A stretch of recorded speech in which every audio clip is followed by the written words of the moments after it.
রাজধানীর পুরান ঢাকার শুরিটোলা মডেল সরকারি প্রাথমিক বিদ্যালয়ে শহীদ মিনার ঘিরে টয়লেট ও নতুন স্থাপনা নির্মাণের ঘটনাকে কেন্দ্র করে তীব্র বিতর্ক সৃষ্টি হয়েছে। সামাজিক যোগাযোগ মাধ্যমে ছড়িয়ে পড়া কয়েকটি ছবি ও ভিডিওতে দেখা যায় শহীদ মিনারের খুব কাছাকাছি টয়লেট নির্মাণ কাজ চলছে। এরপর থেকেই সচেতন নাগরিক, শিক্ষার্থী ও সাংস্কৃতিক অঙ্গনে শুরু হয়েছে ব্যাপক সমালোচনা।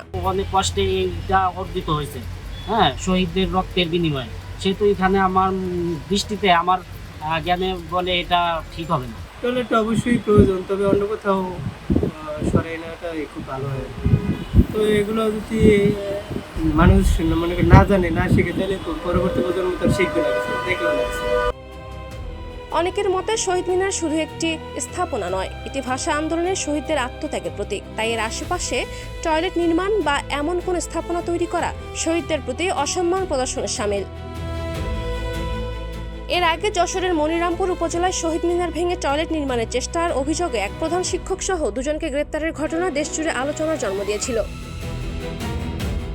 তবে এই ঘটনায় ভিন্ন ব্যাখ্যা দিয়েছে শুরিটোলা মডেল সরকারি প্রাথমিক বিদ্যালয় কর্তৃপক্ষ। বিদ্যালয়ের প্রধান শিক্ষক সাদিয়া তানজিম জেরিন জানান, নতুন ভবন নির্মাণের কাজ শুরু হওয়ায় পুরনো ভবনের মালামাল সংরক্ষণের জন্য একটি অস্থায়ী স্থাপনা নির্মাণ করা হচ্ছে। শহীদ মিনার অবমাননার অভিযোগ সম্পূর্ণ ভিত্তিহীন এবং উদ্দেশ্য প্রণোদিত বলেও দাবি করেন তিনি।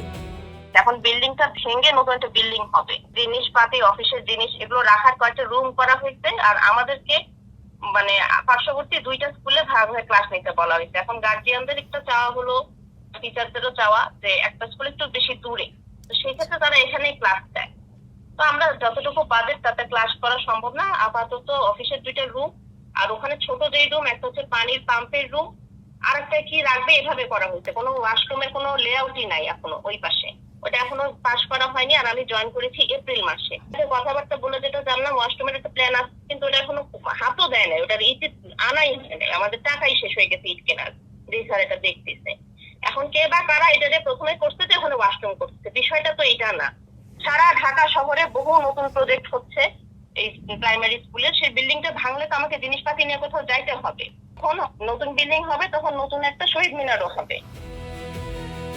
এদিকে বিষয়টি নিয়ে সামাজিক যোগাযোগ মাধ্যমে বিতর্ক অব্যাহত রয়েছে। সচেতন মহল বলছে, শহীদ মিনারের মতো জাতীয় আবেগ ও ইতিহাসের সঙ্গে জড়িত স্থাপনার আশেপাশে যে কোনো ধরনের নির্মাণ কাজের ক্ষেত্রে সর্বোচ্চ সংবেদনশীলতা ও পরিকল্পনা নিশ্চিত করা উচিত, যাতে ভবিষ্যতে এ ধরনের বিতর্কের আর পুনরাবৃত্তি না ঘটে।